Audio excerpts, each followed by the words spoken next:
یک جوانی که گروه‌های جنسی و پخش کننده افلام جنسی رو در واتساپ درست کرده بود. جالب اینه که این انسان نمازش فوت نمیشه، اگر در مقابلش کسی غیبت کرد بدش میاد. وقتی که من نصیحتش کردم اعتراض گرفتم، گفت خداپرستی جای خودش، لذت و آزادی هم جای خودش. خداپرستی، نماز جای خودش و مردم را به فساد و تباهی دعوت کردن هم جای خودش. این خیلی قاعده زیبایی است که حتی شیطان هم جرأت نکرده چنین قاعده ای رو بیاره. شیطان به این فسادش تا امروز چنین دستوری رو نداده.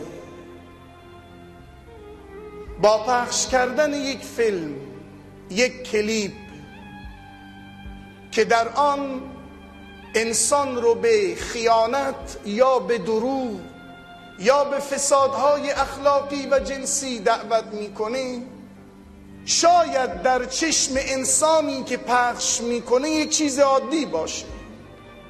یک فیلمی رو من فرستادم، یک کلیپ فاسدی رو من فرستادم، اما تو از کجا میدانی کسانی که این فیلم ها رو دارن میبینند به چه دردهایی دارند مبتلا میشن؟ در خطبه های گذشته درباره دو درد که در جامعه ما امروزه شایع شده صحبت کردم: زنای جنسی و طلاق عاطفی. زنای جنسی به خاطر پخش شدن و دیدن این کلیپ ها و مقاله های فاسد و دیدن این سریال ها در کانال های جم و من و تو و مشابه آن، امروزه ذهن زن و مرد را به خودش مشغول کرده. زنای ذهنی، مشغول بودن ذهن درصد بالایی از زن و مرد در جامعه به موضوعهای جنسی و شهوانی. اگر میخوام ماهواره بیارم موضوع جنسی است، اگر تلفن بخرم جنسی است، اگر اینترنت وصل بکنم جنسی است، شده مقدم.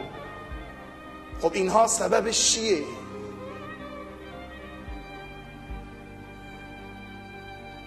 خداوند در قرآن خطاب به اشخاصی که چنین فکری دارند این چنین میفرماید: ان الذين يحبون ان تشيع الفاحشه في الذين آمنوا لهم عذاب علیم في الدنيا والآخرة والله یعلم و انتم لا تعلمون.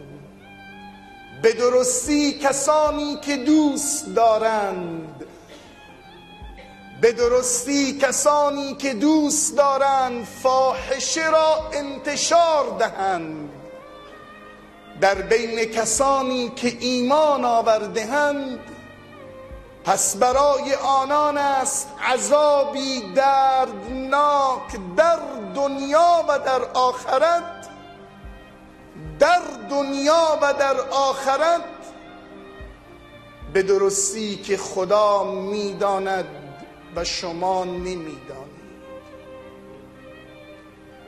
دوستان، این اسباب رو مسخر نکنیم برای فساد. از این برنامه‌های اینترنتی چقدر منفعت داره روزانه برای جامعه بشریت پخش میشه.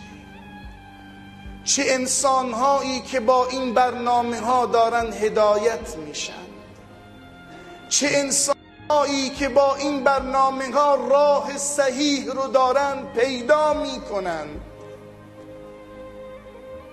پس من مسبب خیر باشم نه مسبب شر.